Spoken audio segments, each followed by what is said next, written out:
The loop. Oh, the reservoir. Good. This is definitely making it to the taping. I feel like this is a viral video right here. I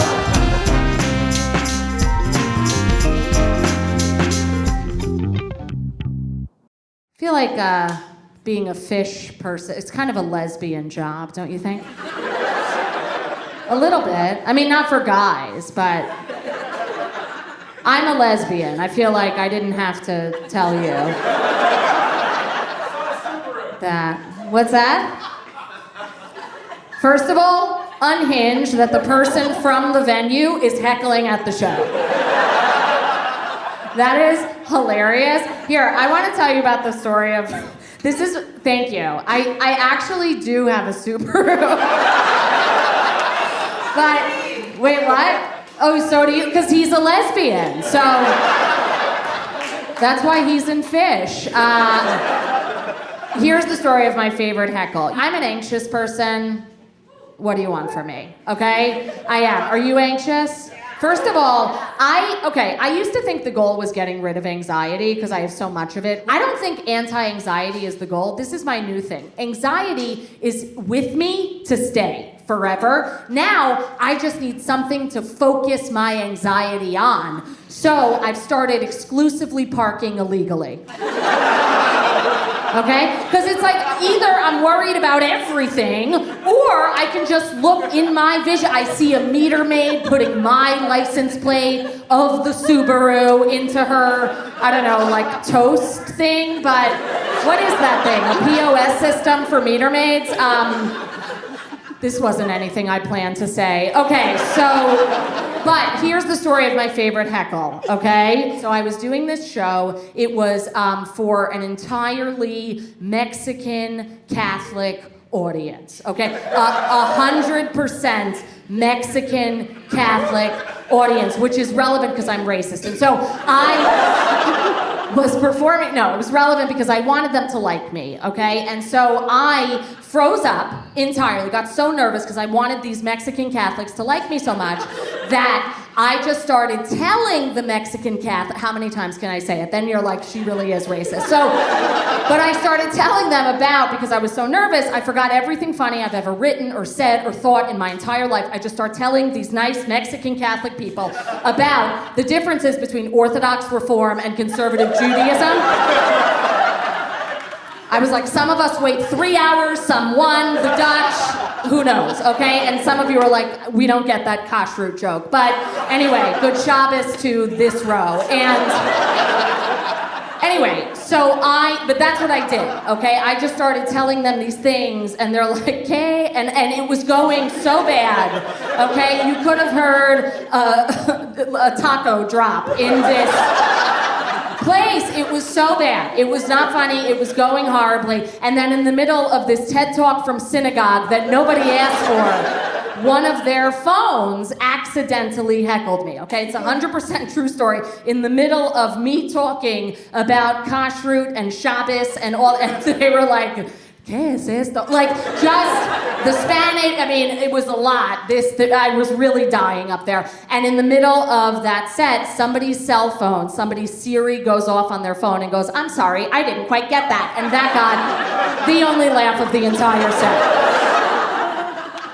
So now I just carry that phone around with me wherever I go. So anyway, but I love locks. That's what I really, that's really my point, okay? I don't know if you didn't follow that, but if you didn't follow that was my point, you better get the notes, okay? So, no, I do really love locks, because here's the thing, like I'm a Jew, okay, whatever, but my wife is a rabbi, okay? That's how Jewish I am, okay? My wife is really a rabbi. What's that like? Here's what being married to a female rabbi is like. It's when I came out as gay, my parents were really, really unsupportive. They were really unhappy about it. They were nervous for me. So unhappy that I was gay. Then I started dating a rabbi. They're like, hold on, we're proud.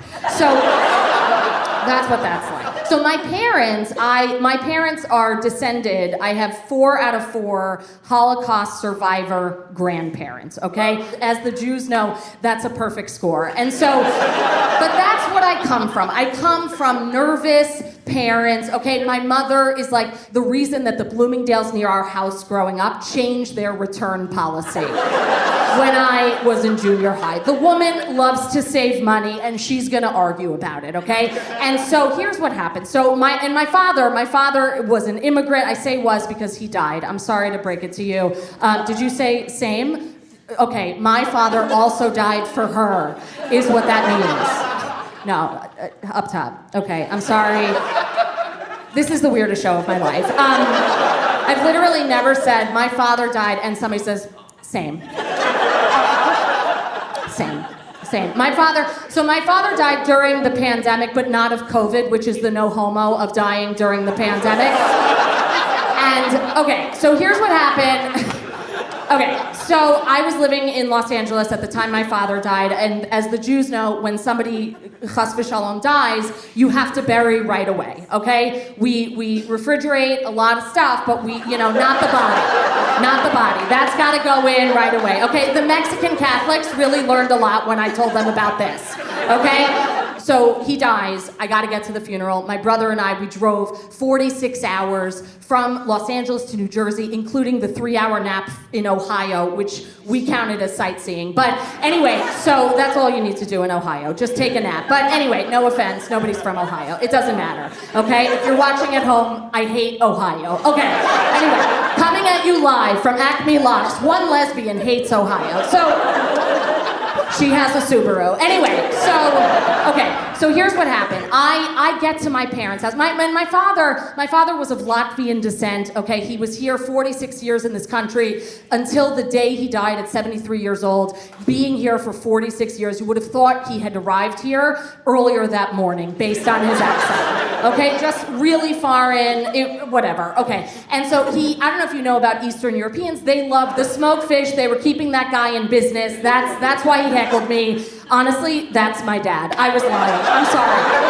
But anyway, hi, Papa. Okay, so Lox of I know this is Acme smoked fish, but it's really Acme Lox, because Lox is winning the PR game by a mile in the smoked fish. Are you kidding? Getting a can of pickles, but it's herring. It looks like a raccoon doused in sour cream. I know this stuff because it was on the science experiment side of my refrigerator that my father ate, and I wouldn't eat that stuff, but the thing that I did connect with my father about was Lox. And so after this long trip to my father's funeral, 46 hours, I come to my parents' house, my mother's house, and I go into the fridge, and all I want is a bagel and Lox, okay? And the thing is, my mother, she freezes stuff, okay? And so I look at the package of Lox and I look at the date, and it's basically the day my father was born, okay?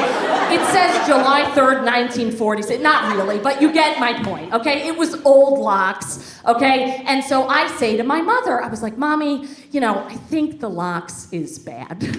I don't want to eat this Lox. I mean, you got to be kidding me with this Lox. And I figured she would say her husband died 2 days prior. I figured she would be like, it's been a rough week. And I would have understood that, right? Same. But that, I figured she would say, I'll get new Lox, whatever. And she was like, what are you talking about, Elizabeth? And I go by Liz, but it's like my mother paid for every letter of my name, and she's gonna use all of them, and vowels are expensive. So anyway, so she says, she's like, Elizabeth, that Lox is perfectly fine. I bought it at ShopRite when it was on sale, and I froze it. Okay? And all the Jews are laughing because they do this too. It's horrible. I like my Lox before the expiration date, if at all, okay? And that's how I think of it. So I said to my mom, the Lox is bad. She said, no, it's not. It's perfectly fine. I said, yes, it is. She said, no, it's not. Yes, it is. No, it's not. Yes, it is. She said, well, Daddy ate it.